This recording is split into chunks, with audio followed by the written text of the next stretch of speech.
మీ అందరికీ ప్రభు పేరిట నా హృదయపూర్వకమైన వందనాలు చెల్లిస్తున్నాను. దేవునికి స్తోత్రాలు. మీ అందరికీ వందనాలు. Praise the lord. హల్లెలూయా. సహోదరుడు చెప్పిన అది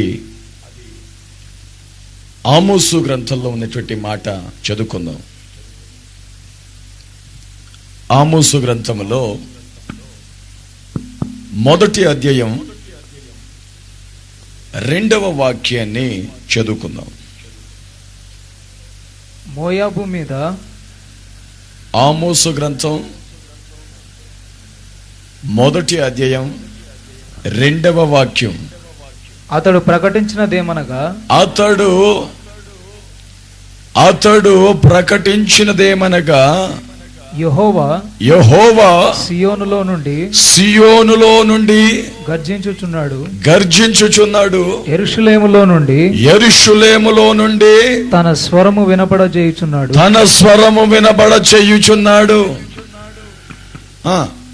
కాపరులు సంచరించు మేత భూములు దుఃఖించుచున్నవి. కర్మేలు శిఖరము ఎండిపోవచున్నది. హల్లెలూయా. ఇప్పుడు మీ అందరు తల పైకెత్తండి. బైబిల్లో దూర్చిన వాళ్ళందరూ మీ తల పైకెత్తండి, నన్ను చూడండి. హల్లెలూయా. మనం ఆరాధిస్తున్నటువంటి దేవుడు ఈ వాక్య భాగంలో ఆమోసు అనే ప్రవక్త ద్వారా పరిస్థితిని గురించి మాట్లాడుతున్నాడు. ఆనాడు క్రైస్తవ బిడ్డలు అనుకునే ఆ ఒక ఇజ్రాయేలీల విషయాన్ని గురించి, సంఘము యొక్క పరిస్థితిని వివరిస్తూ, సంఘ కాపురుల పరిస్థితిని వివరిస్తూ ఆయన చెప్తున్నాడు. ఈరోజు మీకు నేను చెప్పిన సంగతి, చెప్తానని మీకు చెప్పినటువంటి సంగతి ఏంటంటే సంఘమును గూర్చినటువంటి విషయం. హల్లెలూయా. ఎందుకని సంఘాన్ని గురించి చెప్పబోతున్నానంటే, నా ప్రియమైనటువంటి దేవుని బిడ్డలారా, ఈ రాత్రి సంఘాన్ని గురించి మీతో ప్రభు ఎందుకు మాట్లాడుతున్నాడంటే, ఆయన రెండవ రాకడ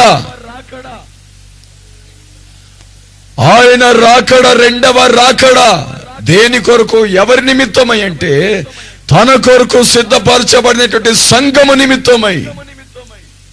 సంఘాన్ని రెప్పపాటున కళ్ళు మూసి కళ్ళు తెరిచేంత లోపల తనతో పాటు కొనిపోబడేదానికి ఆయన అలంకరించబడినటువంటి పెళ్లి కుమారుడుగాను, అలంకరించబడినటువంటి రారాజుగాను తన వధువైన సంఘము కొరకు, తన కొరకు సిద్ధపడి తన కొరకు ఎదురు చూస్తున్నటువంటి సంఘము నిమిత్తమై రాబోతున్నాడు. Praise the lord. హల్లెలూయా. వచ్చిన ఆ పెళ్లి కుమారుడు యేసయ్యా నిన్ను తనతో పాటు తీసుకెళ్ళాలంటే వచ్చి నిన్ను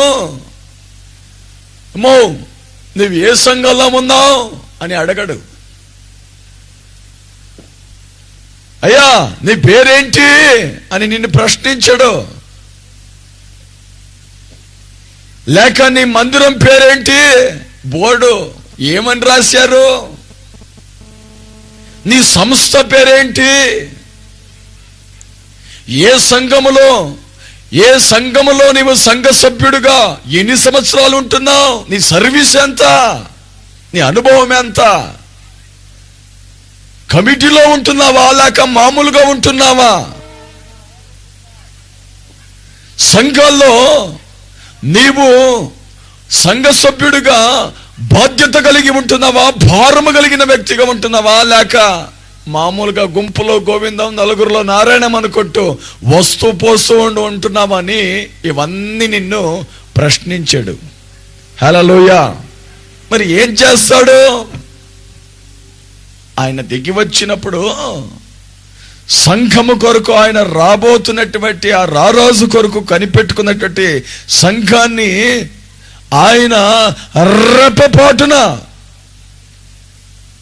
ఈ 3 రోజుల నుండి మన మధ్యలో సహోదరుడు కెమెరా తీసుకొని ఫోటో తీస్తున్నాడు.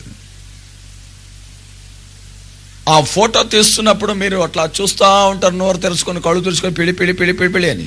ఎంతసేపులో తీస్తాడు? ఆ లైట్, ఆ ఫ్లాష్ ఎంత, ఒక అరగంట అట్లా నీ ముఖం మీద పడుతుందా? ఎంతసేపు కనిపిస్తుందండి?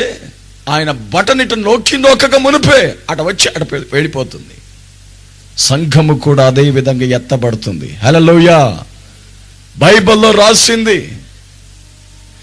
రెప్పపాటున నీవు కనుల రెప్పలు అట్లా మూసి జరబక మునిపే అంత క్షణములో ఆయన తన సంఘాన్ని తనతో పాటు మేఘాల మీద ఆయన తీసుకొని వెళ్ళిపోతాడు. గనుక ఎత్తబడే సంఘములో మీరైనా నేనైనా ఉండాలంటే ఆయన నీ పేరేంటి, నీ సంఘం పేరేంటి, నీవు కమిటీలో ఉన్నావా మామూలుగా ఉన్నావా, నీవు ఎలా ఉన్నావో ఏంటి అని ఇవన్నీ అడగడు. నీవు సిద్ధపడ్డావా అనేది గమనిస్తాడంతే. హల్లెలూయా. నీ సంస్థ పేరు అక్కర్లేదు, నీ మందిరము పేరు, నీ చర్చి పేరు అవసరం లేదు ఆయనకి. అక్కడ ఏ బోర్డు ఏ పేర్లు ఉండవు, అక్కడ ఒకే పేరు అందరికీ. హల్లెలూయా. సార్వత్రిక సంఘము ప్రపంచమంతటా ఎక్కడైతే కట్టబడి ఆయన రాకడ కొరకు ఆయన కొరకు సిద్ధపరచబడుతూ ఉంటుందో, వాక్యమనే ఉదక స్నానము చేత ఏ మచ్చ ముడత డాగు లేనట్టుగా ఆయన వాక్యానుసారమైనటువంటి జీవితాన్ని జీవిస్తూ పచ్చగా కళకళలాడుతూ ఒక ఫలభరితమైనటువంటి వృక్షములాగా ఆత్మ సంబంధమైనటువంటి ఫలాలతో ఫలిస్తూ ప్రభువా నీ రాకడ కొరకు ఎదురు చూస్తున్న నాయన, ఎప్పుడు నీ రాకడ సమయం, యేసయ్యా నీ రాకడ సమయం ఎప్పుడు ఎప్పుడు అని ఎవరైతే కనిపెట్టుకొని కాచుకొని ఎదురు చూస్తూ ఉంటారో వాళ్ళ కొరకు ఆయన రాబోతున్నాడు. వాళ్ళని ఆయన అడగడు, తీసుకొని వెళ్ళిపోతా ఉంటాడు అంతే.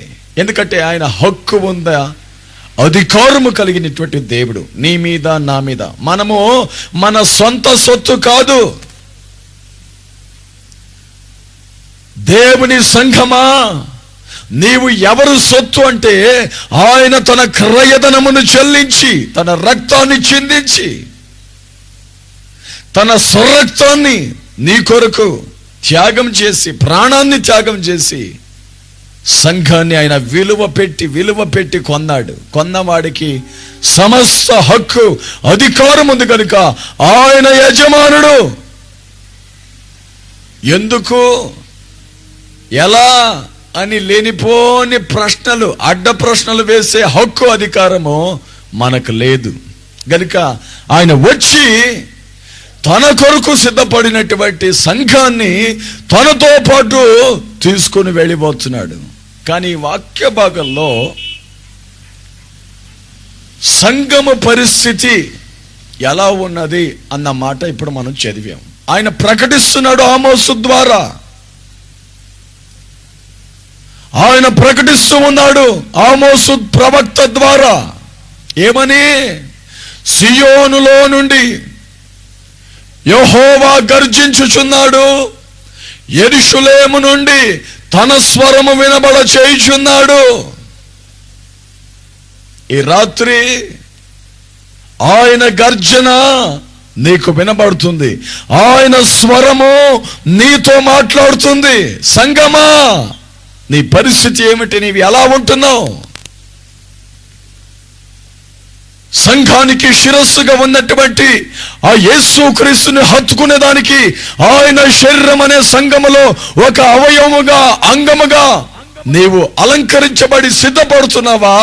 లేదా ఇంకా సమయం ఉందని, ఇంకా టైం ఉందని, ఇంకా ఆలస్యముగా వస్తాడని అనుకుంటూ నీ తెలివితేటలతో నీ ఆలోచనతో నీ దైనందిన జీవిత యాత్రలో బ్రతుకు బాటలో నీవు కొనసాగుతూ ఉంటున్నావా? ఒక్కసారి ఆలోచించాలి. ఆయన గర్జిస్తూ ఉన్నాడు, గర్జిస్తూ ఉన్నాడు. మరి ఈ రోజున మనము సామాన్యంగా సంఘాలలో వింటున్నటువంటి మాట, అక్కడక్కడ దేవుని బిడల నోటి ద్వారా వినే మాట, దైవ సేవకుల ద్వారా వింటున్నటువంటి మాట ఏమంటే, ఇదిగో మీ విరోధి అగు అపవాది సాతాను ఎవరిని మృంగుతున్నా అని గర్జించు సింహము వలె తిరుగుతున్నాడు, జాగ్రత్త. పేతురు పత్రికలో ఉన్నటువంటి మాటని అక్కడక్కడ సంఘాల్లో, కుటుంబాల్లో దైవ సేవకుడు, దేవుని బిడ్డలు చెప్తున్న దాన్ని వింటున్నాం. ఏమని? వాడు ఉన్నాడు, జాగ్రత్త. ఎవరు వాడు? మీ విరోధి అయిన అపవాది. క్రైస్తవ కుటుంబముగా ఉన్నటువంటి నిన్ను, క్రైస్తవ సంఘములో సభ్యుడుగా ఉన్నటువంటి నిన్ను, ఆత్మీయ జీవితంలో నీవు ఆశీర్వదించబడి అభివృద్ధి చెందుతున్నటువంటి నీ పరిస్థితిని గమనించి నీ జీవితాన్ని తల్లక్రిందలుగా మార్చడానికి, నీవు ఆయనకు దూరంగా ఉండడానికి, నిన్ను ఏదో ఒక రకంగా మృంగివేయాలని వాడు వేషధారణ చేసుకొని, వాడు వేషాన్ని ధరించుకొని గర్జించు సింహం ఓలే వస్తాడంట. సింహం కాదోడు. ఎవరండి? సాతానుడు, అపవాది అనేవాడు సింహము కాడు, సింహము కాదోడు. సింహం ఓలే, సింహం ఓలే, సింహం ఓలే. వాడు వేషాన్ని ధరించుకొని గర్జించు సింహం ఓలే వస్తున్నాడు. కానీ మనం ఆరాధించే దేవుడు యూదా గోత్రపు కొదమ సింహం. హల్లెలూయా, హల్లెలూయా. ఆయన పేరు నజరేయుడైన యేసు క్రీస్తు. యూదా కుల గోత్రములో పుట్టినటువంటి కొదమ సింహం. ఆయన గర్జిస్తాడు. ఆయన గర్జన సింహ గర్జన, ఆయన గర్జన సింహ గర్జన.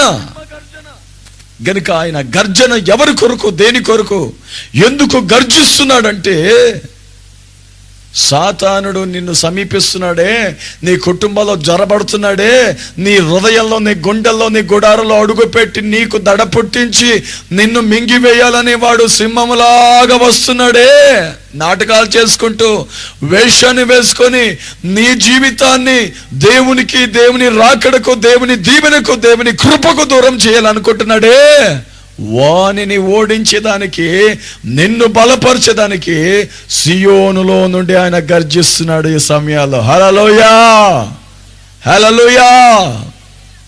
ఆయన గర్జన దేని కొరకు, ఎవరి కొరకంటే, సాతానుని ఓడించేదానికి. నిన్ను సమీపించకుండా, నీ కుటుంబాల్లో నుండి, నీ సంఘాల్లో నుండి, నీ గుండెల్లో నుండి నీకు కలిగినటువంటి సమస్త విధమైనటువంటి భయభీతి నుండి విడిపించడానికి నీ పట్ల, నా పట్ల ప్రభు సింహములాగా నిలబడుకొని గర్జన చేస్తున్నాడు. నిన్నటి రోజున క్రైస్తవులంతా కలిసి ఆ సింహపు పిల్లము, సింహానికి సంబంధించినటువంటి సింహం పిల్లలాగా గర్జించడం జరిగింది హుబ్లీ పట్టణాల్లో. హల్లెలూయా. నేను గర్జించి గర్జించి గర్జించి పాట పాడలేకపోతున్నా. పాడాలనే ఆశ ఉంది, ఆయన్ని మనసారా కొనియాడాలని ఆశ ఉంది, కానీ పాడేదనే పోతుంటే కుర్ర అంటుంది. ఏమైందంటే నిన్నటి రోజంతా గర్జించాం. నిన్నటి రోజే కాదు, నేను 4వ తేదీ నుండే ప్రారంభించాను. తెలియక ప్రభు ఆత్మ ప్రేరేపిస్తే 13వ తేదీ ప్రొసెషన్, 13వ తేదీ ప్రొసెషన్ అని చెప్పి నిన్నటి రోజు అందరూ పోతే, నేను హ్యాండ్ బిల్లో ఇంచుమించు 15-20 రోజు ముందే ఆత్మ ఆలోచనను బట్టి, ప్రేరేపణను బట్టి దండయాత్ర ప్రొసెషన్ అని బ్యానర్ మీద, పాంప్లెట్ మీద కొట్టించాను. ప్రభు నా ద్వారా పని చేయించాడు. హల్లెలూయా. తెలియదు నాకు ఇట్లా జరుగుతుంది, ఈ విధంగా చేస్తామని, కానీ ఆయనకు తెలుసు. గమనించండి ప్రియులారా, సియోనులో నుండి ఆయన గర్జిస్తూ ఉన్నాడు. గర్జన చేసేది సింహము తప్ప కుక్క కాదు. కుక్క మొరుగుతుంది, కుక్క మొరుగుతుంది, గర్జన చేయదు. ఒక ఇంటికి ఒకసారి విజిటింగ్ అని నేను వెళితే ఆ తలుపు దగ్గర గేటు దగ్గర ఒక కుక్కను కట్టేసి వాళ్ళు పెంచుకున్న కుక్క, పెంపుడు కుక్క అది. ఆ పెంపుడు కుక్క నేను గేటు దగ్గర బండి నిలబెట్టి పోతుంగానే మురిగేదానికి స్టార్ట్ చేసింది. ఉరిమి చూస్తుంది నన్ను, ఉరిమి చూస్తుంది. కళ్ళు ఏదో రకంగా పెట్టుకొని నోరు తెరిచి అన్నట్టుగా మొరుగుతుంది. నేను దగ్గర పోయి గేటు శబ్దం చేయగానే మొరుగుతుంటే ఆ కుక్క ఆ విధంగా సౌండ్ చేస్తూ ఉంటే ఆ ఇంటి యజమానుడు లోపల నుంచి వచ్చాడు. వచ్చి కుక్క ఎందుకు మొరుగుతుందో అని అట చూసి నా వైపు చూసి, అనో మీరు వచ్చారా, రెండనా లోపలికి, ఫాస్టర్ గారు రండి రండి రండి లోపల రండి అని చెప్పేసి నన్ను ఆహ్వానిస్తున్నాడు. నేనా ఆయన్ని చూడట్లేదు, కుక్కను చూస్తున్నా. ఎందుకంటే ఈ కుక్కకు నేను ఏం చేయలేదు, ఎందుకు నన్ను ఇట్లా చూస్తుంది, అమ్మో మింగేటట్టుగా చూస్తుందంటే, కరిసేటట్టుగా చూస్తుందంటే, అమ్మో ఎంత డేంజర్గా ఎంత క్రూరంగా చూస్తుంది ఇది అని దాన్ని ఆ కుక్కను చూస్తున్న మొరుగుతూ ఉంటే దాన్ని గమనించినటువంటి ఆ పెంపుడు కుక్కను పెంచుకున్నటువంటి ఆ యజమానుడు అంటున్నాడు, అన్నా దాన్ని చూసి ఎందుకు భయపడతారన్నా, అది మొరుగుతుంది కానీ కరవదు. హల్లెలూయా హల్లెలూయా. అది మొరుగుతుంది కానీ కరవదు. కరిసే కుక్క మొరగదు, మొరిగే కుక్క కరవదు అనే సామెత వినలేదా మీరు? పాస్టర్గా పనిచేస్తున్నారు, అది మొరుగుతుంది కానీ కరవదు, ఎందుకు భయపడుతున్నారు, రండి లోపలికి అంటున్నాడు ఆయన. నాకా ఎక్కడ కరుస్తుందో, ఎక్కడ మరలా పోయి అక్కడ ఇంజక్షన్ చేయించుకోవాల్సి వస్తుందో, ఇంజక్షన్ అంటే భయము, మందులు అంటే భయము, హాస్పిటల్ అంటే మరింత భయము. గనుక ప్రభువా నాయన తండ్రి నన్ను కాపాడు అన్నట్టుగా మనసులో నేను స్తోత్రం చెప్పుకుంటుంటే ఆయన అంటున్నాడు అది మొరుగుతుంది కరవదు. ఎందుకంటే తెలుసా, మేము దాన్ని కట్టేసి పెంచుతున్నాం గనుక ఈ కట్టేసినటువంటి కుక్క మొరగతుంది కరవదు అంటున్నాడు. ఈ రోజున క్రైస్తవుల పరిస్థితి కూడా బాగా గమనించండి. నేను చెప్తున్న మాటని కాస్త మనస్సులో మెదడులో పెట్టుకోండి. ఈ రోజున యూదా గోత్రపు కొదమ సింహముగా ఉన్నటువంటి యేసు క్రీస్తు నమ్మిన బిడ్డల జీవితం, క్రైస్తవుల బ్రతుకు, క్రైస్తవుల జీవితం, క్రైస్తవుల యొక్క పద్ధతి ఏమైపోయిందంటే కట్టేసి పెంచుతున్నటువంటి పెంపుడు కుక్కలాగా మారిపోయింది. మనము కుక్క పిల్లలము కాదు, మనము కుక్క పిల్లలము కాదు, సింహపు పిల్లలం. మన దేవుడు సింహం, ఆయన కొదమ సింహం. ఆయన కడుపున పుట్టినటువంటి మనము, ఆయన్ని నమ్మినటువంటి మనము, ఆయనని ఆరాధిస్తున్నటువంటి మనము సింహ గర్జన చెయ్యాలి తప్ప కుక్కలాగా మొరుగుతూ తోక ఆడించుకుంటూ కట్టేసి ఏదో పెడితే తింటూ ఉండే రోజులు కావివి. గనుక క్రైస్తవ సంఘమా నీవు మేలుకోవాలి. ఆయన సియోనులో నుండి గర్జిస్తున్నాడు, యెరూషలేము నుండి స్వరము వినబడ చేయుచున్నాడు. ఈ అంత్య దినాల్లో, కడవరి దినాల్లో ఈ సిమెంట్ చాల్లో కావచ్చు, చెల్లి గ్రౌండ్ లో కావచ్చు, నార్త్ ఇన్స్టిట్యూట్ లో కావచ్చు, సముదాయ భవన్లో కావచ్చు, ఆయా ప్రాంతాల్లో అక్కడక్కడ సంఘాలలో సంఘ కాపరిని నిలబెట్టి ఆయన తన స్వరము ద్వారా నీకు వినిపింపజేస్తున్న మాట, నీవు సింహపు పిల్లవి. సింహము కడుపులో సింహమే పుడతాయి గాని ఎలుకలు పుట్టవు. ఏనుగ కడుపున ఏనుగే పుడుతుంది, ఎలుక కడుపున ఎలుక పుడుతుంది. గనుక నీవు ఆరాధిస్తున్న దేవుడు సామాన్యుడు కాదు, ఆయన సైన్యములకు అధిపతియగు యెహోవా నీకు నాకు తోడుగా ఉండి మా పక్షాన ఓ గొప్ప కార్యాన్ని, అద్భుతాన్ని, ఆశ్చర్యమైన వింతైన కార్యాన్ని చేసేదానికి శక్తిమంతుడు, సమర్థుడు. ఈ రోజున వీళ్ళని చూసి మనం భయపడే రోజులు కాదు. భయపడి ఈ రోజున మన పరిస్థితి ఎంతవరకు దిగజారిపోయిందంటే వాళ్ళు అనుకుంటున్నారు ఇది కరవదో, కట్టేసిన కుక్క, ఇది పెంపుడు కుక్క, ఇది ఒక ముద్ద అన్నం పెడితే ఒక ఎముక పడేస్తే, ఒక ఎండిన రొట్టె ముక్కలు పడేస్తే అక్కడే మొరుకొట్టు, అక్కడే తోకాడచ్చుకొట్టు, అక్కడే పడుతుంది, పొర్రపాటున బయటికి రాదు, కరవదు అని అనుకుంటున్నారు. కానీ ప్రపంచానికి నీవు చూపించి చాటించి చెప్పే సమయం ఆసన్నమైంది. నేను కుక్క పిల్ల కాదు, నేను కుక్క కడుపున పుట్టలేదు, నేను సింహపు పిల్లని. హల్లెలూయా, హల్లెలూయా. సింహపు పిల్లని. నా దేవుడు సింహం, నేను ఆరాధిస్తున్న దేవుడు సింహం. ఆయన సింహ గర్జన చేస్తున్నాడు. మరి ఆయన పిల్లలుగా ఉన్నటువంటి క్రైస్తవులైన మనం సంఘముగా కావచ్చు, కుటుంబముగా కావచ్చు, ఒంటరిగా కావచ్చు, భయపడనక్కర్లేదు. ఆయన మన పక్షాన ఉన్నాడు. మరి ఈ రోజున తన స్వరాన్ని ఆయన వినిపింపచేస్తున్నాడు. చెల్లి గ్రౌండ్ లో వరంగల్ నుండి జడ్సన్ అబ్రాహం గారిని తీసుకొని వచ్చి వినిపింప చేసినటువంటి దేవుడు ఏం వినిపింప చేశాడంటే, తన స్వరము ద్వారా ఆయన నీకు కొన్ని సంగతులు వినిపింప చేశాడు. రాజమండ్రి నుండి యవనస్తుడైనటువంటి జాన్ వెస్లీని తీసుకొని వచ్చి వినిపింప చేసిన దేవుడే ఆ దేవుడు ఈ రాత్రి ఈ సిమెంట్ చెల్లో పాస్టర్ రూపేష్ కుమార్ నిలబెట్టి మాట్లాడుతున్న దేవుడే ఆ దేవుడు. యెరూషలేము నుండి తన స్వరం వినబడ చేయుచున్నాడు.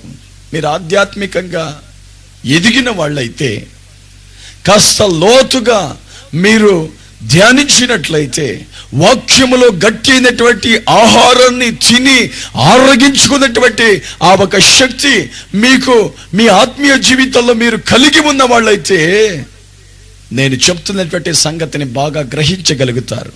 ఎదిగిన వాళ్ళైతే, పిల్లలైతే నోట్ల పాల డబ్బా పెట్టుకున్నట్టు, మాకేం అర్థం కాదు నాయన, నువ్వు ఏం చెప్పావు ఏం అర్థం కాదు, అలా మాకు ఒకటే అర్థమైంది, నీవు హల్లెలూయా అన్నావా, మేము హల్లెలూయా అన్నాం అంతే.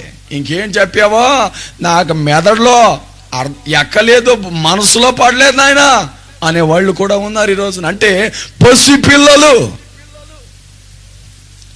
ఆత్మీయ జీవితాల్లో ప్రభువు ఒక వాక్యము విషయాల్లో వాళ్ళు ఇంకను చిన్నపిల్లల్లాగా ఉంటున్నారు, చిన్నపిల్లల్లాగా పసిపిల్లల్లాగా ఉంటున్నారు. గనుక వాళ్ళకి బలమైనటువంటి ఆహారాన్ని భుజించగలిగిన శక్తి, దాన్ని ఆరోగించుకునే శక్తి ఇంకా రాలేదు. వాళ్ళ జ్ఞానేంద్రియాలు ఇంకా పెరగలేదు, ఇంకా వాళ్ళు చిన్నపిల్లలాగా ఉంటున్నారు. సంవత్సరాలు దాటిపోతున్నాయి. బాప్తిజం పొంది బైబిల్ పట్టుకొని రక్షణ పొంది సంఘానికి వెళ్ళబట్టి సంవత్సరాలు దాటిపోతున్నాయి. కానీ వీళ్ళ ఆత్మీయ జీవితం మాత్రం ఇంకనూ ఉన్న స్థితిలోనే ఉన్నది. గనుక ఈ రాత్రి ప్రశ్నిస్తున్నాడు దేవుడు, నీవు ఏ సంఘాల్లో ఉన్నావని కాదు, ఎంతవరకు ఎదిగేవని. హల్లెలూయా, హల్లెలూయా. నీ ఆత్మీయ జీవితంలో నీవు ఎంతవరకు అభివృద్ధి చెందుతున్నావని, నీ ఆధ్యాత్మికమైనటువంటి జీవితం ఎంతవరకు ఈ రోజున బలపరచబడుతుందని, ఎక్కడ నీకు బలమైనటువంటి ఆహారం, ఆత్మీయ ఆహారం, నీ ఆత్మకు ఆరోగ్యాన్ని క్షేమాన్ని కలిగించే ఉపదేశం ఎక్కడ వినబడుతుంది, అక్కడికి నీవు వెళ్ళాలి. మేత భూమి ఎండిపోయిన అనుభవం అనే వాక్యంలో చదివాం. దానికంతా చాలా విషయాలు ఉన్నాయి. ప్రభు ఈరోజు చెప్పమన్నాడు. హల్లెలూయా. సంఘము ఎండిపోయిన పరిస్థితిలో ఉండకూడదు. సంఘము మేత లేని పరిస్థితిలో ఉండకూడదు. సంఘానికి మేత పెట్టేవాడు కావాలి. ఆ మేత పెట్టేవాడే కాపరి, సంఘ కాపరి, సభా పాలకుడు అనేవాడు మేత పెట్టాలి. అక్కడ బైబిల్లో మనం చదివాం, కాపరులు సంచరించు మేత భూములు దుఃఖించుచున్నవి. ఎందుకమ్మా ఏడుస్తున్నామంటే, ఏం చేసింది ఆయన, కట్టుకున్నాడు, 4 పిల్లల్ని కన్నాడు, కానీ కన్న పిల్లలకు కానీ నాకు కానీ నా భర్త కడుపు నిండా అన్నం పెట్టట్లేదు నాయన. మా అమ్మ నాన్నను వదులుకొని వచ్చాను, ఈయన్ని నమ్ముకొని ఈయన వెంట వస్తే ఈయన చేసుకున్న ఆ రోజు నుండి పెళ్లి చేసుకున్న ఆ రోజు మొదలుకొని ఈ రోజు వరకు నా 4 పిల్లలకు కానీ నాకు కానీ కడుపు నిండా అన్నం పెట్టింది తెలియదు నాయనా అని ఏడుస్తున్నారు కొందరు. మేత లేదు, తిండి లేదు. అది శారీరకంగా మీరు ఆలోచించండి. కానీ ఆత్మీయంగా కూడా ఈ రోజున సంఘాలలో బలమైనటువంటి ఆహారము, ప్రభు రాకడ కొరకు సిద్ధపరచబడే మాటలు కరువైపోయి ఆహారము కొదువుగా మార్చబడి ఆహారాన్ని పెట్టగలిగిన కాపరి ఆ ఆహారాన్ని పెట్టలేకపోతున్నాడు. ఒకవైపు, మరొక వైపు పెట్టినా దాన్ని తిని భుజించి ఆరగించుకొని తన ఆత్మకు ఆరోగ్యాన్ని, క్షేమాన్ని, బలాన్ని తెచ్చుకునే శక్తి విశ్వాసులకు లేకపోతుంది. గనుక నా ప్రియమైనటువంటి దేవుని బిడ్డలారా, సంఘ కాపరి సంచరించే స్థలము ఎక్కడ అంటే సంఘములో సంచరిస్తూ ఉంటాడు. యెరూషలేములో సంచరిస్తును. యెరూషలేము అనగా దేవుని మందిరం అని ఆధ్యాత్మికంగా, ఆత్మీయంగా మనం ఆలోచించాలి. యెరూషలేం అంటే దేవుని మందిరం, యెరూషలేం అంటే దేవుని సంఘం, యెరూషలేం అంటే దేవాలయము, ప్రార్థనా మందిరం అనేది మనం మర్చిపోకూడదు. సియోను అంటే అది ఉన్నతమైనటువంటి ఎత్తైనటువంటి స్థలం. పరలోకమందు కొన్ని స్టేజ్ ఉన్నాయి. ఏంటది? కొన్ని స్టెప్స్ ఉన్నాయి. నూతన భూమి, నూతన ఆకాశం, నూతన యెరూషలేం, ఆ తర్వాత సియోను శిఖరం. ఆ సియోను శిఖరం పైన మనం ఆరాధిస్తున్నటువంటి ఆరాధ్య దైవము ఆ పరలోకపు తండ్రి యెహోవా తన సింహాసనమందు ఆసీనుడై ఉన్నాడు. అక్కడ నుంచి ఆయన వేస్తున్నాడు సింహ గర్జన.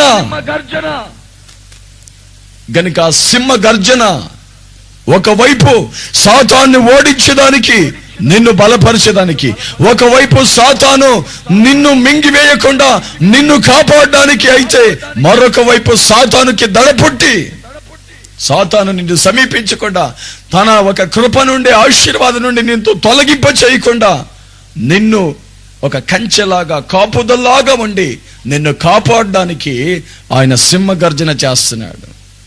ఒకవైపు సింహగర్జన చేస్తూ మరొక వైపు తన కాపరిని నిలబెట్టి, తాను పిలిచి, తాను ఏర్పరచుకొని, తాను ఎన్నుకున్నటువంటి సేవకుల ద్వారా ఆయన మాట్లాడతాడు. సేవకులంటే ఈ రోజున వీధికొకడు, ఇంటికొకడు తయారయ్యారు. సేవకుని యొక్క అర్హత, యోగ్యతను మీరు గమనించాలి.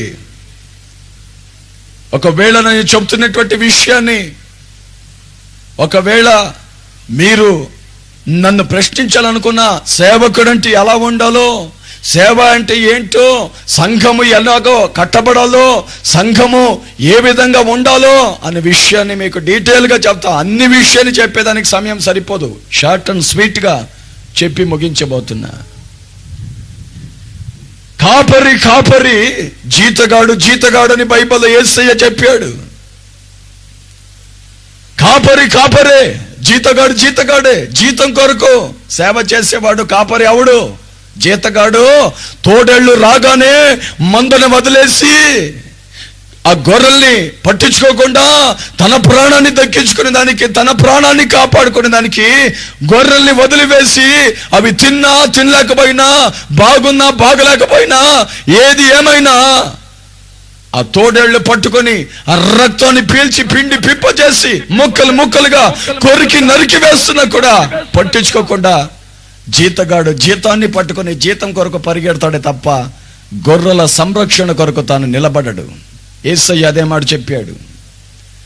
నేను నిజమైన కాపరిని, నేను మంచి కాపరిని, నేను ప్రధాన కాపరిని, నేను గొప్ప కాపరిని, నేను ఆత్మల కాపరిని. ఎన్ని రకాల వివరించుకున్నాడండి దేవుడు. ఆయన మంచి కాపరంట, గొప్ప కాపరంట, ఆత్మల కాపరంట, ఆయన నిజమైన కాపరి అంట. గనుక తన గొర్రెల కొరకు ప్రాణాన్ని పెట్టేదానికి ఆయన తెగించి పరలోకము నుండి భూలోకానికి దిగి వచ్చాడు. సింహాసనం నుండి సిలువ వరకు దిగి వచ్చాడు. సమస్తాన్ని వదులుకొని సిలువలో 2 చేతుల్లో 2 కాళ్లలో మేకులతో కొట్టబడి తన ఒక గొర్రెల పోషణ కొరకు, గొర్రెల క్షేమము కొరకు ఆ మంచి కాపరి, మంచి మనస్తత్వం కలిగిన వాడై ఆయన ప్రాణత్యాగాన్ని చేశాడు. హల్లెలూయా, హల్లెలూయా, హల్లెలూయా, హల్లెలూయా. గనుక అటువంటి ఆలోచన, అటువంటి ఒక గుణగణాలు, అటువంటి ఒక స్వభావము కలిగినటువంటి కాపరి పాస్టర్ గారు, దైవజనుడు ఈ రోజున ఉన్నాడా లేడా? మనం ఎక్కడి వెళ్ళాలి? మన ఆత్మీయ జీవితం ఎక్కడ బలపరచబడతాయి? ఏ విధంగా మనం ఆధ్యాత్మికంగా ఎదగాలి? తెలియనటువంటి విషయాలు ఏ విధంగా తెలుసుకోవాలి? ఏ విధంగా నేర్చుకోవాలి? ఆ బలమైనటువంటి లోతైనటువంటి సంగతులు ఎక్కడ వివరించబడతాయి? ఆ రహస్యాలు, ఆ మర్మాలు ఎక్కడ మనకు ఎవరు పంచి పెడతారు అనే ఆలోచన దేవుని బిడ్డలకి, విశ్వాసులకి, సంఘానికి ఈ రోజున కలగాలి. ఒకవేళ మీలో కొందరు ఇప్పుడు ఓహో ఇవన్నీ తన సంఘానికి రాబట్టుకునే దానికి, తన సంఘానికి రమ్మని పిలిచేదానికి చెప్తున్నాడు అని అనుకుంటున్నారేమో. పొర్రపాటున అటు అనుకోకండి. ఎవరిని ఏ రోజు కూడా బలవంతంగా నా నోరు తెరిచి అమ్మా నా సంఘానికి రండి, అయ్యా నా సంఘానికి రండి, అమ్మా బ్రదర్ నా దగ్గర రండి, నా దగ్గర అని చెప్పేసి ఎవరిని ఇది వరకు నేను పిలవలేదు. ప్రభు చిత్తములో ఉన్నవాడు, ప్రభు నడిపించిన వాడు, ప్రభు చేత పట్టబడిన వాళ్ళు, ప్రభు ప్రేరేపణ పొందిన వాళ్ళు మాత్రమే నా దగ్గర వస్తున్నారు. ఎవరిని బలవంతంగా నేను చేతులు పట్టుకొని గుంజుకొని లాక్కొని వచ్చి నేను ఆ మాట ఈ మాట చెప్పి ఎవరిని కూడా ఈ రోజున నా సంఘానికి రమ్మని పిలవను. ఎందుకంటే నేను కాపర్ని, నా దగ్గర ఆహారం ఉంది. దేవుడు నడిపిస్తే వస్తారు. నేను తీసుకొని వచ్చి కూర్చోబెడితే ఎంతసేపు ఉంటారు? నేను ఉన్నంతసేపు ఉండి కాస్త నేను అటు ఇటు తిరిగాను, ఏమైనా కళ్ళు మూసాను అనుకో, గబల్లో లేచి పరిగెత్తి వెళ్ళిపోతారు. ఎందుకంటే అన్న కళ్ళు మూసాడు, ఇదే సమయం, ఇదే మంచి సమయం, ఇదే రక్షణ దినం అన్నట్టుగా ఇప్పుడే పారిపోవాలా, ఇప్పుడే వెళ్ళిపోవాలా, ఆయన కళ్ళు తెరిచేతి లోపల మాయమైపోవాలని చెప్పేసి వెళ్ళిపోతారు. అయితే ప్రభు చేత నడిపించబడితే, ఆయన ఆత్మ నిన్ను లాక్కొని తీసుకుని వస్తే ఆఖరి వరకు ఉంటావు. ఆయన రాకడ కొరకు సిద్ధపరచబడతావు. హల్లెలూయా. సంగమా, ఆయన స్వరము నీకు వినబడజేయుచున్నాడు. నీవు ఎలా ఉంటున్నావు? నీ ఆత్మ ఈ రోజున ఆధ్యాత్మికంగా బలపరచబడి ఆత్మ అలంకారము చేత, వాక్య అలంకారము చేత అలంకరించబడి నీ కొరకు రాబోతున్నటువంటి ఆ రారాజు కొరకు, ఆ పెళ్లి కుమారుడు కొరకు నీవు ఒక పెళ్లి కుమార్తెగా సిద్ధపరచబడుతున్నావా? ఒకవేళ ఈ రాత్రి ఈ సమయం అందే ఆయన వచ్చినట్లయితే నీవు ఎత్తబడతావా, విడిచిపెట్టబడతావా? ఎత్తబడతావా, విడిచిపెట్టబడతావా? ఒకవేళ ఎత్తబడితే ఏం జరుగుతుంది? విడిచిపెట్టబడితే ఏం జరుగుతుంది? ఎత్తబడిన వాళ్ళకి విందు జరుగుతుంది, పరలోకమందు వివాహము జరుగుతుంది. విడువబడిన వాళ్ళకి శ్రమలు, మహాశ్రమలు కాచుకొని కనిపెట్టుకుని ఉన్నాయి. అది జరగబోతుంది. గనుక ఈ రాత్రి ప్రభు మనతో మాట్లాడుతున్నాడు. ఈ రోజున యెరూషలేము నుండి, సంఘ కాపరి ద్వారా, సంఘము నుండి, ప్రార్థనా మందిరం నుండి, ప్రభు సన్నిధిలో నుండి ఆయన స్వరము నీకు వినబడుతుంది. ఆయన గర్జిస్తూ ఉన్నాడు.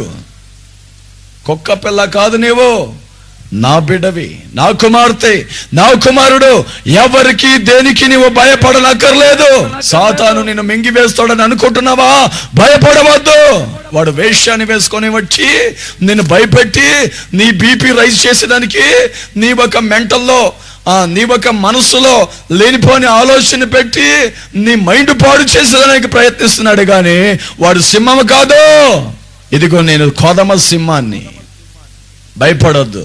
నా కుమార్తె, నా కుమారుడా, నా సంగమా, నా సేవకుడా, భయపడవద్దు అని చెప్పి ఆయన మనతో ఈ రాత్రి మాట్లాడుతున్నాడు. నిన్నటి రోజు ర్యాలీలో కొన్ని విషయాలు నేను నోరు తెరిచి గట్టిగా చెప్తుంటే ఒకడొచ్చి ఇదిగో అవన్నీ చెప్పొద్దు, అవన్నీ చెప్పొద్దు అన్నాడు. నేనన్నాను, ఎందుకు చెప్పకూడదు? ఈ ర్యాలీ చేస్తున్నదే, ఈ పీస్ మార్చ్ చేస్తున్నదే దాని కొరకు, ఎందుకు చెప్పకూడదు? చెప్తాం అని చెప్పి గట్టిగా చెప్పాను. ఎందుకంటే భయపడనక్కర్లేదు. మనము ప్రభు బిడలం. ఏది జరిగినా ఆయన చిత్తము ప్రకారంగా జరుగుతుంది. చిత్తం లేకుండా, ఆయన చిత్తం లేకుండా, ఆయన ఆలోచన లేకుండా ఏవి జరగవు. హల్లెలూయా, హల్లెలూయా. ఏంటి మీరు బ్యాటరీ డౌన్ అవుతుంది మీది? హల్లెలూయా, గట్టి చెప్పండి. హల్లెలూయా, హల్లెలూయా. ఎవరు నువ్వు చెప్పండి, గట్టి చెప్పండి. సింహపు పిల్లలము. హల్లెలూయా, హల్లెలూయా. కుక్క పిల్ల కాదు మనము, ఎలుక పిల్లలము కాదు మనము సింహపు పిల్లలం. కనుక ధైర్యంగా ఉండాలి. బైబిల్ అంటుంది, కాపరులు సంచరించు మేత భూమి. ఈ రోజున విశ్వాసులకు మేత ఎక్కడుందంటే సంఘాలలో, దేవుని మందిరాల్లో ఉంది. మేత భూమి దుఃఖిస్తా ఉందంట. అంటే సంఘము మేత లేని పరిస్థితిలో మారిపోయి, ఎంతసేపు గుడ్డోడు కథ, కొంటోడు కథ, సచిన లాజర్ కథ, లేకపోతే చెట్టు మీద ఉన్న జక్కాయి కథ, 5 రొట్టెలు 2 చేపలు, కుష్ఠరోగిని బాగు చేశాడు, గుడ్డివాడికి కళ్ళు ఇచ్చాడు, మూగివాడిని మాట్లాడేటట్టు చేశాడు. అయ్యే ఆమేన్, అందులో కళ్ళమైన ప్రార్థన చేసుకుందాం. ఇంతవరకే సరిపోతుంది బోధ. అవి విని విని విని విని విని విని విని కొంటోడికే కాళ్ళు వచ్చింది అంటే అని విని విని విని వీళ్ళకి ఉన్న కాళ్ళు పోయినాయి. ఆ పాస్టర్ గారు ఎప్పుడు అదే ఆ కొంటోడి గురించి చెప్తా ఉంటాడు, ఏం పోతావులే అని చెప్పేసి. అంతకుముందు దేవుని మందిరం, ప్రార్థన, ఆరాధన అని చెప్పేసి ఆ వేగిరపడి వెళుతున్నటువంటి పాదాలు ఏమైపోయినాయంటే, ఏం పోతావులే వద్దు అని చెప్పి వెనకం చేసి కాళ్ళు నడిచేదానికి ఇష్టపడకుండా ఇంట్లో హాయిగా శుభ్రంగా పండుకొని నిద్రపో, లేకపోతే ఆ టీవీ ముందు కూర్చుంటే టైము స్పెండ్ చేయి, ఆ టీవీని చూసుకుంటూ కాలాన్ని గడపు అని కాళ్ళున్న వ్యక్తికి ఆదివారం రోజున మందిరానికి వెళ్లకుండా, సంఘానికి వెళ్లకుండా, దేవుని సన్నిధిలో కనిపించకుండా ఆ కుంటోని కథ విని విని విని విని కాళ్ళున్న వ్యక్తి, విశ్వాసి, ఈ రోజున కాళ్ళు పట్టుకొని కుంటోళ్ళలాగా అయిపోయాడు. ఈ గుడ్డోడు కథ విని విని విని విని కొందరికి ఏమైపోయిందంటే, ఒకప్పుడు ఏం చెప్తాడో ప్రభు, ఈ రోజు ఏం మాట్లాడతాడో, ఏం చెప్తున్నాడో, ఏ వాక్యం చెప్తాడో అని చెప్పేసి ఆసక్తిగా, శ్రద్ధగా పరిశుద్ధ గ్రంథాన్ని తీసి గబగబ చదువుతున్నటువంటి విశ్వాసులకి ఎంతసేపు ఆ గుడ్డోడు గురించే చెప్తాడో అని చెప్పేసి ఇక బైబిల్ జిప్పేసి శుభ్రంగా దాన్ని ఇంక తీసి ఆఖర్లేదు. ఎందుకంటే అదే గుడ్డోడు కథ కదా, బురద రాశాడు, పోయి కోనేటిలో కడుక్కోమన్నాడు, ఆయనకి దృష్టి వచ్చింది, ఇదే కదా, ఏం తీస్తావులే, దాన్ని చూసి నా కళ్ళు పోయినాయి అని చెప్పేసి వీళ్ళు ఆ దేవుని వాక్యాన్ని చదవడమే మానేసి వీళ్ళ కళ్ళు, ఆత్మీయ మనోనేత్రాలు గ్రుడ్డిగా మార్చబడ్డాయి. చెప్పాలనుకుంటే ఇంకా చాలా విషయాలు ఉన్నాయి, కానీ ముందుకు వెళుతున్నా.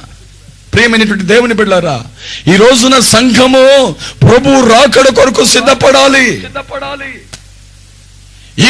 ఇంకను ఆది అపోస్తుల కాలంలో జరిగినటువంటి అద్భుతాలు, మహత్కార్యాలు, సూచక క్రియలు జరుగుతూ ఆయన రాకడ కొరకు ఆయన్ని మీరు ప్రతిబింబిస్తూ ప్రకటిస్తూ ఆయన కొరకు మీరు సిద్ధపడాలంటే మీకు బలమైన ఆహారం ఆది అపోస్తుల ఉపదేశ క్రమం, ఆ ప్రవక్తలు వేసినటువంటి పునాది సిద్ధాంతం, ఆ మూల ఉపదేశం మీకు కావాలి. ఇంకా ఇదిదట్టు ఇంకా ఆల్ఫాబెట్స్ నేర్చుకునే స్థితిలో మీరు ఉన్నారనుకోండి, ఎత్తబడరు, విడవబడతారు. జాగ్రత్త, విడవబడతారు. ఇంకా మీకు మొదటి పాఠాన్ని నేర్పుతానే దాన్నే తిప్పి చెప్పారనుకోండి, ఎట్లా ఉంటుంది?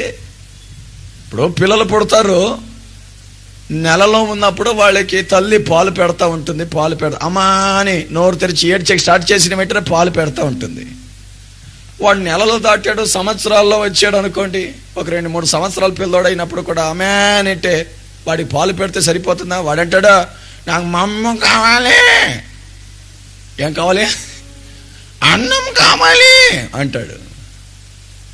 అన్నం పెట్టరు, అన్నం పెట్టు, పాలొద్దు, కడుపు నిన్నట్లేదు అంటాడు. ఎందుకంటే ఎదుగుతున్నాడు. కాళ్ళు చేతులు లావవుతున్నాయి, తలకాయ లావవుతుంది, ముక్కు లావైంది, కడుపు పెద్దదైంది. ఇంకా చిన్న పాల డబ్బాల పాలు తాగునాయన, పాలు తాగునాయన, పాలు తాగునాయన అని చిన్న డబ్బాలో పోసేస్తే వాడికి ఎక్కడ సరిపోతుంది? ఒక్కసారి పోసేటట్టే అయిపోతుంది. గనుక బలమైనటువంటి ఆహారం కావాలి. శారీరకంగా కానీ ఆత్మీయంగా కానీ మన ఆత్మ ఆయన రాకడ కొరకు, ఆయన రాజ్యము కొరకు సిద్ధపడాలంటే నీవు మొదటి స్థితిలోనే ఉండకుండా స్టెప్ బై స్టెప్, అంచెలుగా నీ ఆత్మీయ జీవితంలో, స్పిరిచువల్ లైఫ్ లో నీవు ఎదగాలి, పెరగాలి. ఎన్ని సంవత్సరాల నుండి సంఘ సభ్యుడిగా సర్వీస్ పొందావు, అనుభవస్తుడిగా ఉన్నామని అడగడు. ఎంతవరకు ఎదిగావు, ఎంతవరకు పెరిగావు, నీ స్థితిగతి ఏంటి, నీవు ఎంతగా ఆయన రాకడ కొరకు సిద్ధపడ్డావని ఆయన గమనిస్తాడు. హల్లెలూయా. గనుక నీవు ఎదగాలి. మేత భూమి దుఃఖిస్తా ఉంది, మేత పెట్టేవాడు దుఃఖిస్తున్నాడు. సరి అయినటువంటి మేత లేని పరిస్థితిలో ఈ రోజున క్రైస్తవ సంఘం క్షీణించిపోతుంది. 4 గోడల మధ్యలో కట్టేసిన కుక్కలాగా, అటు కర్రవలేక, ఇటు మొరగలేక, ఇటు మొరగలేక, అటు కర్రవలేక కట్టేసినటువంటి ఆ బంధకాలలో బంధించబడిన వాళ్ళై కొందరి ఆత్మీయ జీవితాలు పాడైపోయి, పతనమైపోయి, తెలియని రీతిగా వాళ్ళు సాతాను యొక్క చేతిలో చిక్కుకొని ఆత్మీయ జీవితంలో వెనకబడిపోయి, కడవరి దినాల్లో ప్రభు ఆత్మ తేటగా చెప్పిన రీతిగా తిమోతి పత్రికలో చదివినటువంటి మాట ప్రకారంగా అనేకలు విశ్వాస భ్రష్టులుగా మారుతున్నారు. వాళ్ళ ఆత్మీయ జీవితం అనేది వెనకంజి వేయబడి వాళ్ళు వెనకబడిపోతున్నారు. ఒకప్పుడు ఉన్నటువంటి ఆది ప్రేమ, ఆది భక్తి, ఆది దేవుని యొక్క ఆ శ్రద్ధ, ఆది యొక్క ప్రార్థన జీవితం, విశ్వాసం, నిరీక్షణ సమస్తాన్ని కోల్పోయిన వాళ్ళ జీవితాల్లో వాళ్ళు దేవునికి, దేవుని కృపకి, దేవుని ఆశీర్వాదానికి, దేవుని సంఘ సహవాసానికి దూరం అయిపోతూ వస్తున్నారు. నా ప్రియమైనటువంటి దేవుని బిడ్డలారా, ఈ రోజున నీవు సమీపంగా రావాలని ఆయన గర్జిస్తూ తన సేవకుని నిలబెట్టి తన స్వరాన్ని వినబడజేస్తున్నాడు. నీకు దగ్గరగా ఉన్నావా, దూరంగా ఉన్నావా, ఎక్కడ ఉంటున్నా సరే ఇదిగో ఆయన స్వరము నీకు వినబడుతుంది. నీవు మేత కలిగి ఉంటున్నావా, మేత లేని స్థితిలో నీవు ఎండిపోయి నీ ఎముకలు కనిపిస్తున్నాయా? ఏంటి నీ పరిస్థితి? ఎందుకు యెరూషలేములో ఆహారము లేదు, సంఘములో ఆహారము లేదు? ఎందుకు నీవు బలహీనుడిగా, బలహీనురాలుగా మార్చబడుతున్నావు? కొందరికి ప్రార్థన చేయండి రావట్లేదు. ఒకసారి ఒక అతనికి అన్నం ముందర కూర్చొని ప్రార్థన చేయండి అన్నా అని చెప్పా. ఇద్దరు కలిసి భోజనానికి కూర్చుంటే ప్రార్థన చేయండి అన్నా, ప్రార్థన చేయండి ప్రభు ఆ చేసిన హస్తాన్ని, కుటుంబాన్ని ఆశీర్వదించట్టు ప్రార్థన చేయండి అని చెప్తే ఆయన కళ్ళు మూసి ప్రభువా నీకు స్తోత్రం, నాకు ఆత్రం నాయన, ఆమెన్ అన్నాడు. నీ స్తోత్రం, నాకు ఆత్రం, ఆమెన్ అన్నాడు. ఏంటి ప్రభు, అయిపోయింది ప్రార్థన అన్న? అయిపోయింది కదన్నా, తినండి అన్నాడు. ఇదేనా ప్రార్థన? మరి వాళ్ళని ఆశీర్వదించవద్దు? కష్టపడి వాళ్ళ కష్టార్జితలు తీసుకుని వచ్చి వండి పెట్టారే మాకు, మా కడుపు నింపేదానికి అన్నం పెడుతున్నారే, ఆ గుడారాన్ని, ఆ చేసిన చేతుల్ని, ఆ కుటుంబాన్ని దీవించదు ప్రభు, ఇంతే నా ప్రార్థన అని అంటే, నాకు అంతవరకైనా వచ్చేది, నాకు రాదన్న మీరు చెప్పారని ఏదో నోటికి వచ్చినట్టు ప్రభువా నీకు స్తోత్రం, నాకు ఆకలేసింది, నాకు ఆత్రం, ఆమెన్ అని అన్నాను అన్నాడు. కొందరి ఆత్మీయ జీవితాలు ఈ రోజున అదే స్థితిలో ఉంటున్నాయి. మరలా వెళతా ఉంటారు, వస్తూ ఉంటారు, వెళతా ఉంటారు, వస్తూ ఉంటారు, వెళతా ఉంటారు, వస్తూ ఉంటారు. అడిగితే ఉపవాస ప్రార్థన అంటారు, అడిగితే బైబిల్ స్టడీ అంటారు, అడిగితే స్త్రీల కోడిక అంటారు, అడిగితే యూత్ మీటింగ్ అంటారు, అడిగితే ఆరాధన అంటారు, అడిగితే సభలు అంటారు. ఓ భలే భక్తిగా బైబిల్ పట్టుకొని పోతా ఉంటారు, వస్తూ ఉంటారు. ఎంతవరకు ఎదిగేవమ్మా, ఎంతవరకు ఎదిగేవు సహోదరుడా? ఎంతవరకు నీవు బలపరచబడ్డావు? నీ బలాభివృద్ధి అక్కడా? సంఘ క్షేమాభివృద్ధి ఏమైంది అని అంటే, సంఘము ఎండిపోవచ్చున్నది, మేత భూమిలు దుఃఖించుచున్నవి అని అంటుంది వాక్యం ఆమోసు ద్వారా. కాపరులు సంచరించు స్థలం పశువులు కాపర్లు ఉన్నారనుకోండి, గొర్రెలు మేపేవాడు ఉన్నారనుకోండి, ఆ గొర్రెల్ని మందల్ని ఎక్కడ తీసుకుపోతారు? ఎక్కడ పచ్చగా కనిపిస్తుందో, ఎక్కడ సమృద్ధిగా ఆ జీవజలాలు మంచి నీళ్లు పారుతూ ఉంటాయో, సమృద్ధిగా నీళ్లు కానీ, సమృద్ధిగా గడ్డి కానీ, ఆ మేత కానీ ఆ పచ్చగా కనిపిస్తుందో అక్కడికి వాళ్ళు ఆ మందల్ని, ఆ గొర్రెల్ని, ఆ ఒక బర్రెలే కావచ్చు, గొర్రెలే కావచ్చు, వాళ్ళు వాటిని తోలుకొని వెళ్తారు. ఎందుకంటే కాపరి గనక మేత తినిపించాలి. కాపర్లు మేతను పెడతారు. కాపర్లు కథలు చెప్పి పంపరు.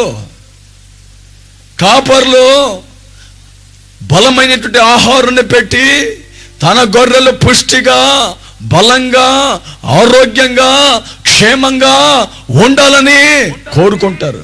కొందరు నా సంఘానికి రారు, కానీ నన్ను నెలకొకసారి వచ్చి పొమ్మని అంటుంటారు. అన్న కనీసం 15 రోజులకైనా ఒకసారి వచ్చిపోయి ఒక 2 మాటలు చెప్పండి, నా ప్రార్థన చేయండి నా మా ఇంటికి వచ్చి అని అంటారు. మరి మీరు రారు కదమ్మా, మీరు రారు కదా నా దగ్గరికి ఆరాధనకి, ప్రార్థనకి, నేనెందుకు రావాలంటే, అన్నా మీరు వచ్చిపోతే మాకు తృప్తి అన్నా, మీ నోటి ద్వారా ఒక పాట, ఒక చిన్న మాట వింటే మాకెంతో సంతోషం అన్నా, అన్నా వచ్చిపోండి అన్నా అని బ్రతిములాడుకునే వాళ్ళు ఉన్నారు. నన్ను బ్రతిములాడతారు, నేను వెళ్ళను. ఎందుకంటే వెళితే మరలా వాళ్ళ కాపరి నా మీద అలుగుతాడేమో, ఒకవేళ వీళ్ళనేమైనా అంటాడేమో, వీళ్ళనేమైనా అరుస్తాడేమో అనే భయం నాకుంది. అయినా వాళ్ళు నన్ను బ్రతిములాడుతూ ఉంటారు. అయినా ఎప్పుడు కూడా వాళ్ళని నా దగ్గర రండి అని బలవంతంగా నేను ఎప్పుడు పిలవలే. కాపరి మేత పెడతాడు. ఎందుకంటే నిజమైన కాపరి గొర్రెల క్షేమాన్ని కోరుకుంటాడు. హల్లెలూయా. గొర్రెల కొరకు ప్రాణాన్నైనా పెడతాడు. గొర్రెల ఆరోగ్యాన్ని క్షీణించిపోతూ ఉంటే దాన్ని గమనించి, ఓహో ఏమైంది ఈ గొర్రెకి, కడుపు నొప్పి, కాళ్ళు ఎరిగిందా, ముక్కు కారుతుందా, ముఖం లావైందా అని ఈ విధంగా చూడడు. ఎంతమంది సిద్ధపడ్డారు అని చూస్తాడు. హల్లెలూయా. నీవు ఎంతవరకు ఎదిగావని చూస్తాడు. ఎంతవరకు ఆయన కొరకు కనిపెట్టుకొని ఉన్నావని, నీ అంతరంగాన్ని, నీ మనస్తత్వాన్ని ఆయన గమనిస్తాడే తప్ప ఎంతమంది ఉన్నటువంటి సంఘాలో నీవు సభ్యుడిగా ఉన్నావని ఆయన చూడడు.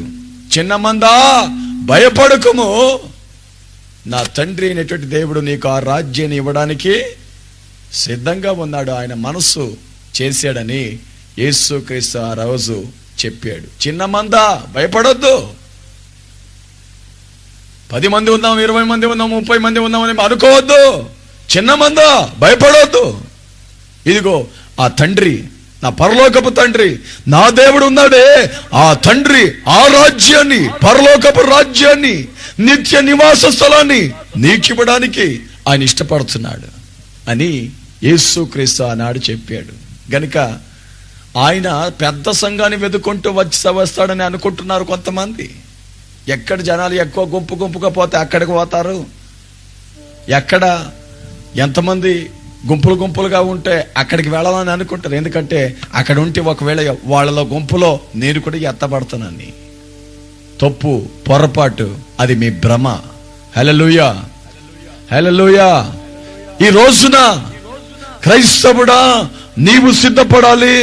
నీవు ఆయన ఆత్మ ఆలోచన ప్రకారంగా, ఆత్మ అలంకారము చేత, వాక్యం అనే ఉదక స్థానము చేత కడగబడి సిద్ధపడాలని వాక్యం అంటుంది. అంధుల చేతికి ఈ రోజున మనం బలైపోతున్నాం. భయంకరమైన పరిస్థితి క్రైస్తవులకి ఈ రోజున సంభవిస్తుంది. కారణం ఏంటంటే సియోను శిఖరము, అక్కడ గర్జన చేస్తున్నటువంటి దేవుడు నీ దుఃఖాన్ని, నీ ఎండిపోయిన పరిస్థితిని గమనిస్తున్నాడు. ఆయన అడుగుతున్నాడు ఈ రాత్రి. కర్మేలు శిఖరం ఏమైపోయిందంటే ఎండిపోయిందంటే. కర్మేలు శిఖరం అన్నప్పుడు మనం ఆలోచన చేయాల్సింది ఏంటంటే అది ప్రార్థన చేసే స్థలము. కర్మేలు శిఖరం అంటే ప్రార్థనా జీవితాన్ని మనకు జ్ఞాపకము చేసే, ప్రార్థనా అనుభవాన్ని మనకు నేర్పే ఒక శిఖరం.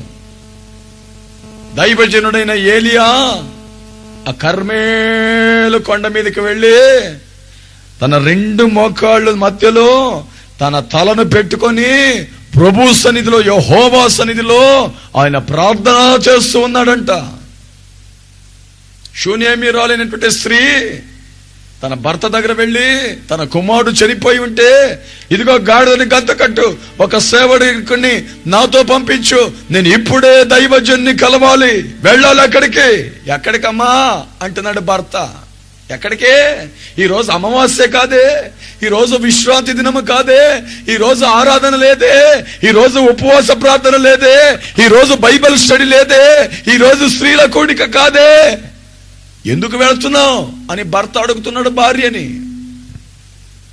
ఈమె అంటుంది, అయ్యా ఏమి కాకపోయినా పర్వాలేదు, నేను కర్మేలులో ఉన్నటువంటి దైవజనుడైన ఏలియా దగ్గర వెళ్ళడం మంచిది. హల్లెలూయా, నేను వెళ్ళాలి గనుక ఒక గాడిదను గత్తు కట్టినందుకు ఒక సేవకుని పంపించమని ఆ గాడిదని ఎక్కి కూర్చొని సేవకునికి అంటుంది, ఇదిగో నేను చెప్పేంత వరకు ఆపకుండా ఈ గాడిదను తోలమని చెప్పి కర్మేలు దగ్గరికి వచ్చింది. హల్లెలూయా, అక్కడ దైవజనుడు ప్రార్థన చేస్తా ఉన్నాడు. అంటే అర్థం ఏంటంటే, కర్మేలు శిఖరం అంటే, కర్మేలు కొండ అంటే ప్రార్థనా అనుభవాన్ని, ప్రార్థనా జీవితాన్ని గుర్తు చేసే ఒక మాట.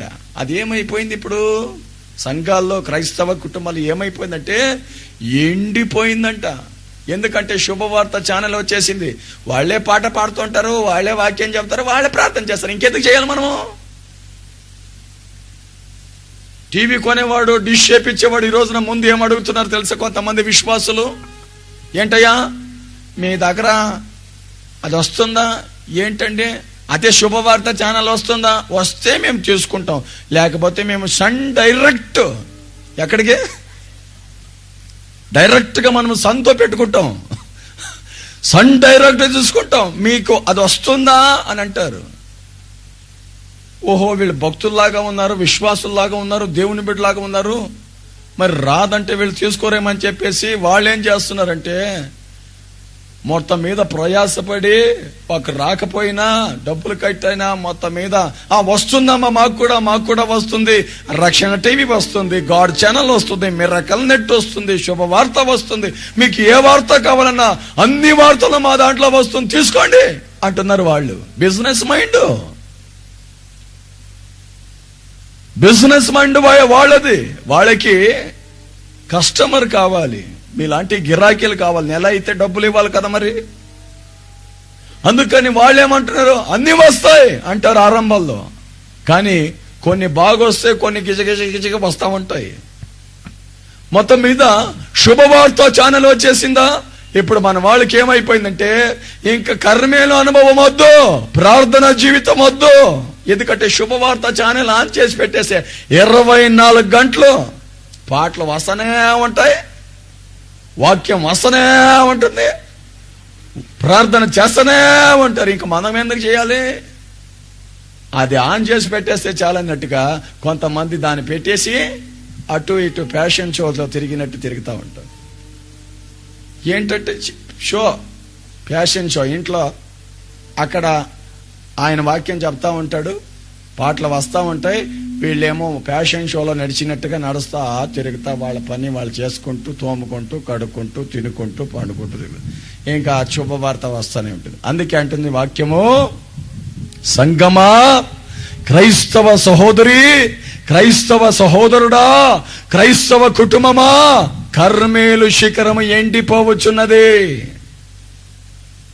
నీ భూమి పచ్చిక కలిగి ఉండవలసినటువంటి స్థితి ఈ రోజున ఎండిపోయి గడ్డి లేక మేత లేకుండా ఉండేదానికి పరిస్థితి ఏమైందంటే, కాపరి దగ్గర మేత లేకుండా, యెరూషలేములో మేత లేకుండా, సంఘములో ఆధ్యాత్మికమైనటువంటి బలము ఆహారము లేకుండా ఎండిపోయి ఇంతగా దిగజారిపోయేదని కారణం ఏంటంటే, ఇదిగో ప్రార్థనా జీవితం లేదు గనుక కర్మేలు శిఖరం ఎండిపోతున్నది. గనుక ఈ రోజున సాతానుగాడు మా మీదకి దండెత్తి వస్తున్నాడు, సాతానుగాడు మా మీద దండెత్తికి వస్తున్నాడు. ఎవరిని మింగివేద్దామా అని చెప్పేసి పట్టణాల మీద, క్రైస్తవ మందిరాల మీద, క్రైస్తవ సంఘాల మీద, క్రైస్తవ సేవకుల మీద, క్రైస్తవ కుటుంబాల మీద దండెత్తి వస్తున్నాడు. ఎందుకంటే మన బలహీనత, మన వీక్నెస్ పాయింట్ ని వాడు గుర్తుపట్టాడు. జాగ్రత్త. మన వీక్నెస్ పాయింట్ ని శత్రువు గుర్తుపట్టాడు. వీళ్ళు మరుగుతున్న కుక్కలని వాడు అనుకుంటున్నాడు. మరి ఎందుకంటే నీ ప్రార్థనా జీవితం లేదు, నీ బలం లేదు, బలహీనుడిగా మారిపోయావు గనుక నీవు ఎటువంటి స్థితిలో ఉన్నామని చెప్పేసి వాడికి తెలిసిపోయింది. నీవు సింహపు పిల్లవి కాదని గుర్తెరిగినటువంటి వాడు దండెత్తి వస్తున్నాడు. మందిరాల మీద దాడి చేస్తున్నాడు, సంఘాల మీద దాడి చేస్తున్నాడు, కుటుంబాల మీద దాడి చేస్తున్నాడు, సేవకుల మీద దాడి చేస్తున్నాడు, ఇష్టం వచ్చినట్టు ప్రవర్తిస్తున్నాడు. 500 రోజుల్లో 1000 కంటే ఎక్కువ ఇన్సిడెంట్ జరిగినాయి అక్కడక్కడ. అందుకే నిన్న పీస్ మార్చ్ చేసింది. 500 రోజుల్లో 1000 కంటే ఎక్కువ. అంటే రోజుకు ఒక్క దినానికి 2 అన్నట్టుగా ఒక్క రోజుకి 2 లెక్కల్లో 500 దినాల్లో ఈ రోజున క్రైస్తవుల పైన అక్కడక్కడ కర్ణాటకలో ఆయా ప్రాంతాల్లో అక్కడక్కడ జరిగినటువంటి ఇన్సిడెంట్ ఎంత అంటే 1000 కంటే ఎక్కువ జరిగినాయి. ఎందుకు జరుగుతున్నాయంటే నీ పరిస్థితి ప్రార్థన జీవితం, నీ కర్మేలి శిఖరం ఎండిపోయింది, నీ మేత భూమి పచ్చదనాన్ని పోగొట్టుకునింది, నీ కాపర్లు సంచరించే స్థలం అదొక మరుభూమిగా మార్చబడింది. సంఘమా, ప్రభు నిన్ను ఉత్తేజింపచేసే మాటలతో, నిన్ను ఉజ్జీవింపచేసే మాటలతో, హెచ్చరించే మాటలతో ఆయన గర్జన చేస్తూ తన స్వరాన్ని వినబడ చేస్తున్నాడు ఈ రాత్రి. మార్చుకో. అందుకే ఈ రోజున అన్యులు మా పరిశుద్ధ స్థలాల్లో అడుగు పెడుతున్నారు. వాళ్ళు మా మీద దండెత్తి వస్తున్నారు.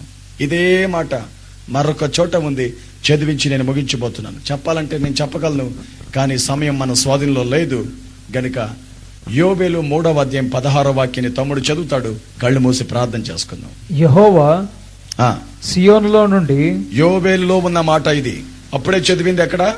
ఆమోసులో ఉన్నటువంటి మాట. ఇప్పుడు యోబేలులో చెప్తున్న మాట చూడండి ఒకసారి. యెహోవా సియోనులో నుండి గర్జించుచున్నాడు, యెరూషలేములో నుండి తన స్వరము వినబడజేయుచున్నాడు. భూమి ఆకాశములు వణుకుచున్నవి. అయితే యెహోవా తన జనులకు ఆశ్రయమగును. యెహోవా తన జనులకు ఆశ్రయమగును. ఎప్పుడు తెలుసా? భూమి ఆకాశములు వణుకుతున్నాయి. ఆయన గర్జన విని, ఆయన స్వరాన్ని విని ఈ రోజున అన్ని తల్లక్రిందలుగా మార్చబడుతున్నాయి.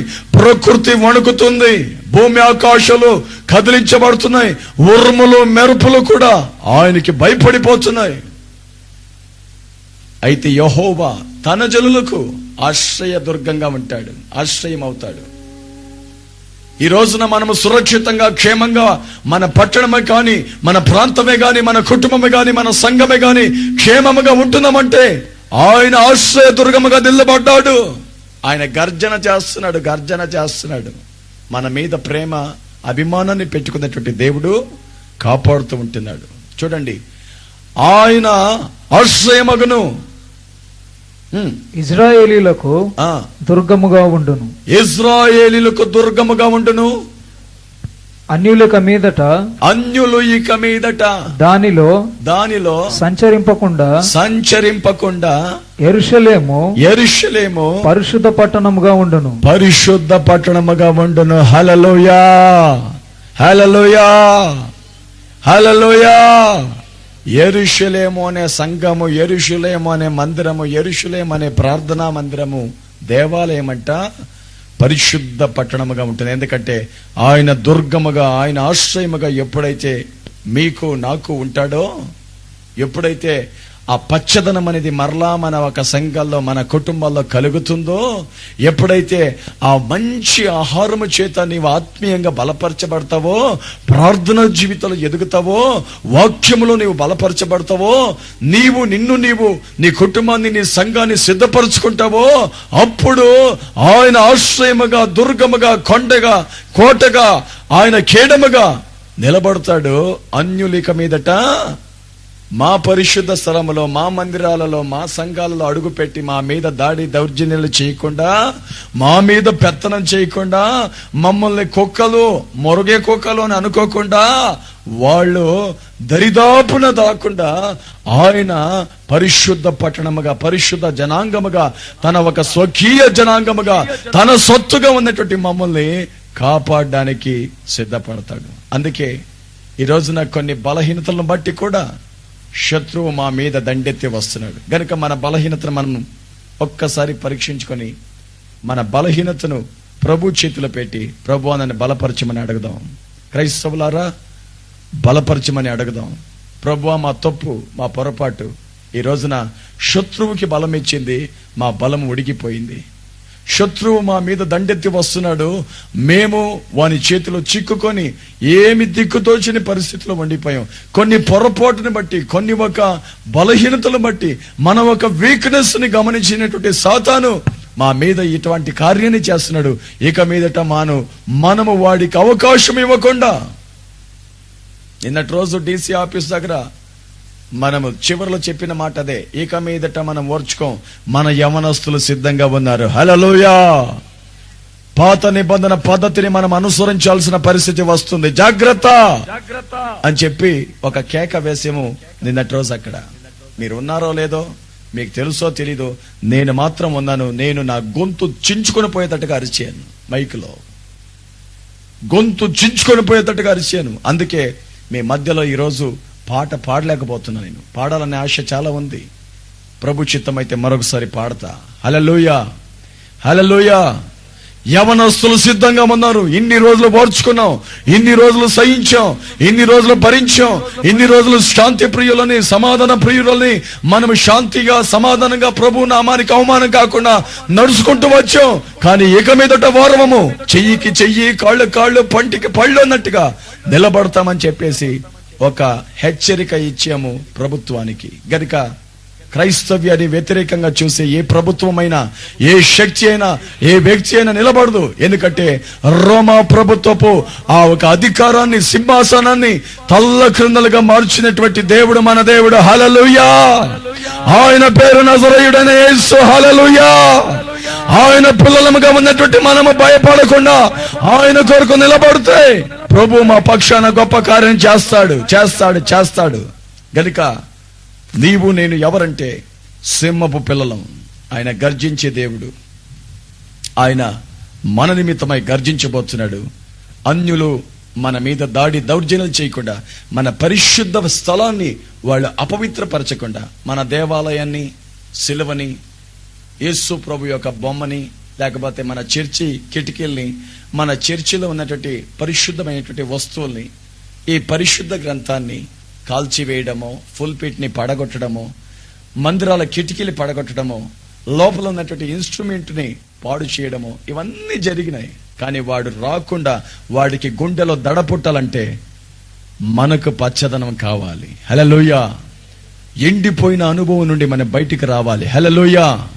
ప్రభు యొక్క హస్తపు నీడలోనికి పరిగెత్తి ఆయన్ని ఆశ్రయ దుర్గముగా మార్చుకొని ఆయన ద్వారా ఆధ్యాత్మికమైనటువంటి ఒక స్పిరిచువల్ స్ట్రెంగ్త్, ఒక ఆత్మీయమైనటువంటి బలాన్ని, అభిషేకాన్ని మనం పొందినట్లయితే ప్రభు మన పట్ల గొప్ప కార్యం చేస్తాడు. దయచేసి అందరూ తల వంచి కళ్ళు మూయండి, ప్రార్థన చేసుకుందాం. ప్లీజ్ ప్రతి ఒక్కరు తల వంచి కళ్ళు మూయండి. ప్రభు మనతో మాట్లాడిన మాటను ఒకసారి జ్ఞాపకం చేసుకుందాం. అందరూ తల్ల వంచి కళ్ళు మూసినట్లయితే ప్రార్థన చేసుకుని ముగించుకోబోతున్నాం. క్రైస్తవుడా, క్రైస్తవ సహోదరుడా, క్రైస్తవ సహోదరి, ఈ రోజున సంఘము ఎలా ఉన్నది? ఏమైపోయింది పరిస్థితి? క్రైస్తవ కుటుంబం ఏ పద్ధతిలో కొనసాగుతుంది? క్రైస్తవ కుటుంబాలు ఏ విధంగా క్షీణించిపోయి ఎండిపోతున్నాయి అనే సంగతి ఆయన మాట్లాడుతూ వచ్చాడు.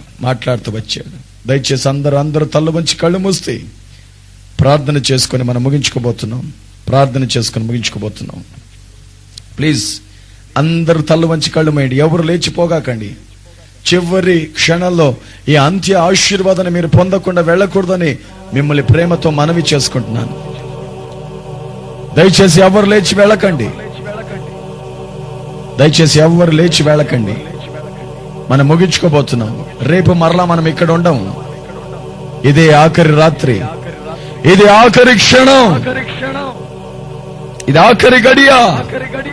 ప్రభు నీతో మాట్లాడి తన స్వరాన్ని తన సేవకుని ద్వారా వినిపింపజేసిన ఆఖరి క్షణం గనుక నా ప్రియమైనటువంటి దేవుని బిడ్డలారా, ఈ రాత్రి ప్రభు నీతో మాట్లాడినటువంటి మాటని ఒక్కసారి జ్ఞాపకం చేసుకుని ప్రార్థన చేసుకుందాం. నీ ఆత్మీయ జీవితాన్ని, నీ సంఘ పరిస్థితిని, నీ వ్యక్తిగత జీవితాన్ని పరీక్షించుకుని ప్రార్థన చేద్దాం. ప్రార్థన చేసుకోబోతున్నాం.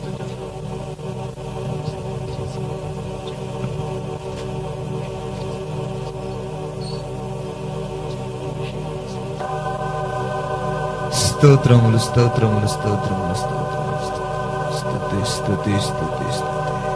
యేసయ్యా. ప్రభువా, మీ దాసుల ద్వారాగా తండ్రి సంఘముల గురించి ప్రభువా, సంఘములలో ప్రభు బలమైన ఆహారమును గురించి నాయన ప్రతి ఒక్కరితో ప్రభువా మీరు మాట్లాడి ఉన్నారు. మాట్లాడిన మీ మాటల ప్రభువా పవిత్రమైన, పరిశుద్ధమైన, అమూల్యమైన మాటలను ప్రభువా చేరిన ప్రతి ఒక్కరిలోనూ చేరలేక వెనకబడి వారి గృహాలలో ఉండి ఈ మైకు శబ్దం ద్వారాగా ఆలకించుచున్న ప్రతి వినికిలిలో ప్రభువా యేసయ్యా మీ మాటలు ప్రభువా పరిశుద్ధమైన మాటలు నాయన, నిష్కలంకమైన మీ పవిత్రమైన మాటలు తండ్రి ప్రతి హృదయములో ప్రభువా, ప్రతి ఆత్మలో నాయన వృద్ధిపరచు నాయన, అభివృద్ధిపరచు నాయన. యేసయ్యా వెత్తబడిన ఈ వర్తమానము మీ బిడ్డకు మీరు ప్రేరేపించి నాయన ఈ రాత్రి ప్రదేశం అంతా మాట్లాడారు ప్రభువా. ఈ యొక్క స్థలమందు ప్రభువా చేరిన మీ బిడ్డలతో నాయన మీరు మాట్లాడిన మాటలు ప్రభువా,